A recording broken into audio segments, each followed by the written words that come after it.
Audiotune mempersembahkan audiobook novel Suamiku Ternyata Seorang Presdir yang ditulis oleh autor Picisan Imut. Pengisi suara Eve. Bagian 67. Hasilnya.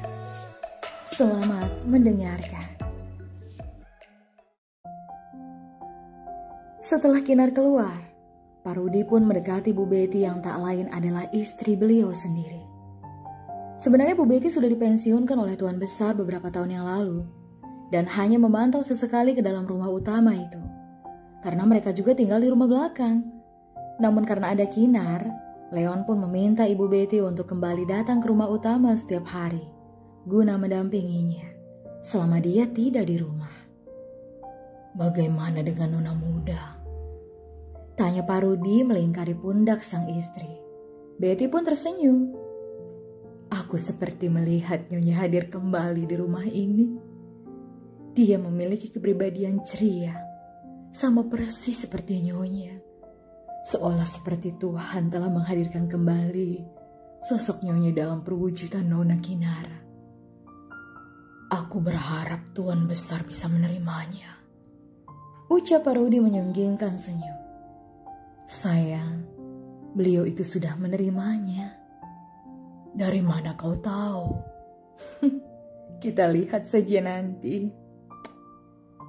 Betty mengecup pipi sang suami lalu berjalan lebih dulu meninggalkan Pak Rudi. Pria itu pun terkekeh, lalu kembali melanjutkan pekerjaannya. Siang berlalu, dan tibalah senja dengan segala keindahan di langit yang sedikit mendung.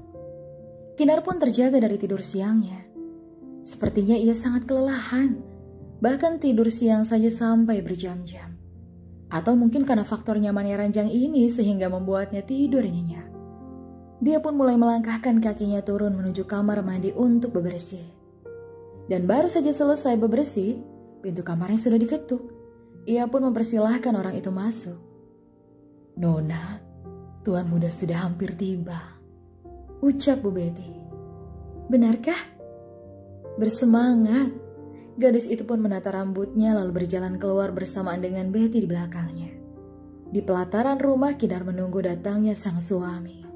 Benar saja, mobil itu sudah nampak dan kini semakin mendekat lalu berhenti di pelataran. Sekretaris Ivan membukakan pintu itu. Lalu keluarlah seorang pria berjas rapi dengan gagahnya sembari tersenyum pada Kinara. Gadis itu pun terpukau. Bagaimana tidak? Ia tidak percaya pria tampan dan segagah itu adalah suaminya. Namun ia kembali tersadar saat sang suami sudah berdiri di hadapannya. Lalu menepuk-nepuk pipinya dengan jari telunjuknya. Kinar pun tersenyum, lalu memberikan kecupan di pipi sang suami. Leon pun tertawa senang, lalu mengajak Kinar masuk ke dalam rumah dengan tangan melingkar di pinggangnya. "Apa saja yang kau lakukan hari ini, sayang?" tanya Leon sembari berjalan bersama.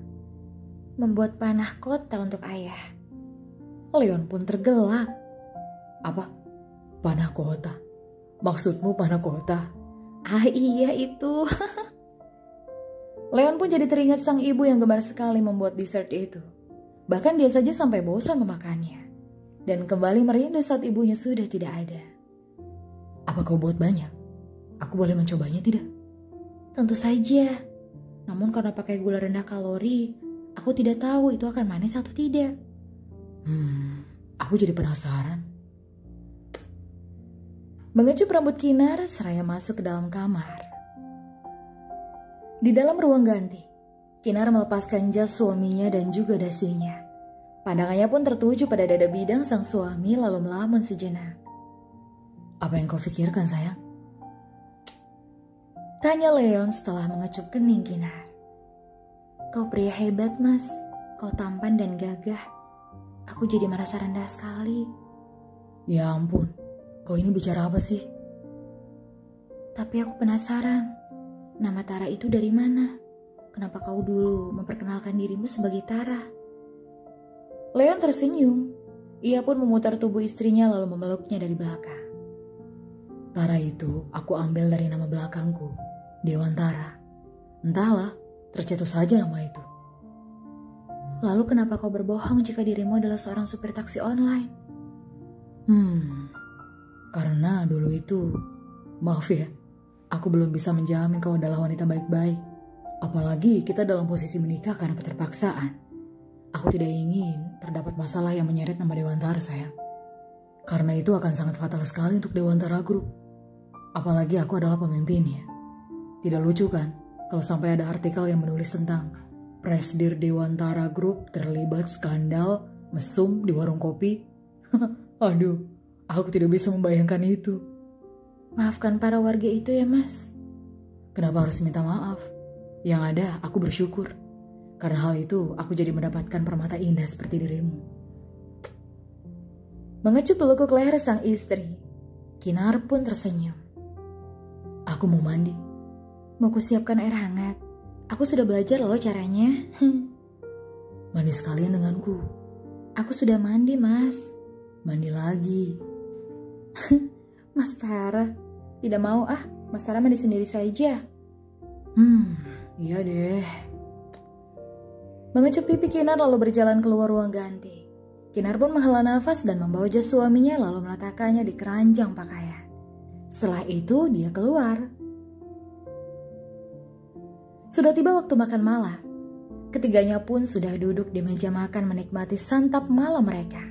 Dengan penuh keheningan tentunya. Dan setelah hidangan makan malam itu selesai, Tuan Baskara pun berdeham. Hei, panggil sang mertua dan keduanya pun menoleh ke arah Tuan Baskara. Kau tadi kusuruh apa? Ah, iya Tuan, anak kota. Siapkan itu sekarang. Baik Tuan. Kinar mendorong kursinya ke belakang, sembari beranjak. Setelah itu berjalan ke dapur yang diikuti oleh Bu Betty. Sementara Leon menoleh. Ayah menyuruhnya membuat panah kota. Kenapa tiba-tiba? Itu adalah penentuan untuknya. Jika dia gagal membuat makanan itu, maka malam ini juga dia harus keluar dari rumah ini. Kenapa harus seperti itu ya? Kalau dia gagal, aku tidak akan membiarkannya keluar dari rumah ini. Sementara ayahnya hanya diam saja. Di dapur, Kinar mengeluarkan panah kota buatannya dari dalam lemari pendingin. Meletakkannya ke atas troli makanan, beserta saus stroberinya juga. Setelah itu dengan dibantu pelayan lain yang langsung membawakan troli tersebut. Kembali ke meja makan itu, Kinar pun menuangkan saus stroberinya ke atas gelas panah kota. Lalu memberikan whipped cream di atasnya, juga potongan stroberi segar. Di paling atas sebagai garnish yang cantik. Lalu menghidangkannya di hadapan Tuan Besar sesuai apa yang diajarkan Ibu Betty. Terakhir, ia pun menyerahkan sendok kecil kepada sang ayah mertua. Leon sedikit bengong melihat Kinar bisa melakukan itu dengan sempurna. Silahkan Tuan. Tuan Baskara pun melirik sekilas ke arah Kinar. Lalu menyendokkan panah kota itu. Dari tampilannya terlihat sama seperti yang selalu dibuat Diana. Ia pun mulai memasukkan makanan itu ke dalam mulutnya. Dalam suapan pertama itu, beliau hanya terdiam menatap lurus ke depan.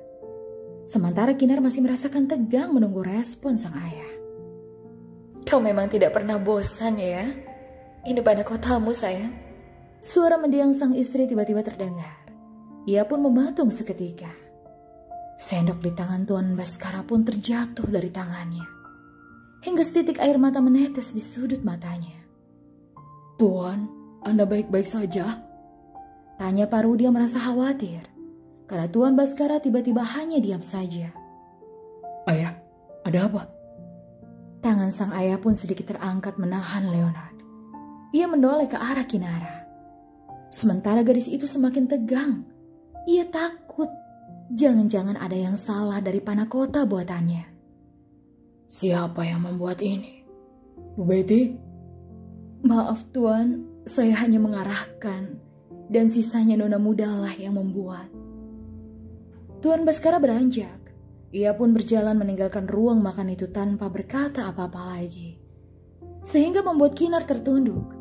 Leon pun mendekati sang istri lalu meraih panah kota yang lain. Mas, pudingnya tidak enak. Leon pun mengusap kepalanya, berusaha menenangkan sang istri. Setelahnya, Leon pun mencoba sendiri. Leon membulatkan bola matanya saat satu suapan sudah masuk ke dalam mulutnya. Sayang, ini... Tidak enak kan? Bukan begitu sayang, tapi rasanya sama persis seperti buatan mendiang ibuku. Leon terharu. Ia bahkan sampai mengecup kening istrinya. Karena ia merasa senang bisa memakan panna cotta yang rasanya sama persis seperti olahan tangan sang ibu dulu. Benarkah, Mas? Iya, selama ini tidak ada yang bisa menyamai buatan ibuku.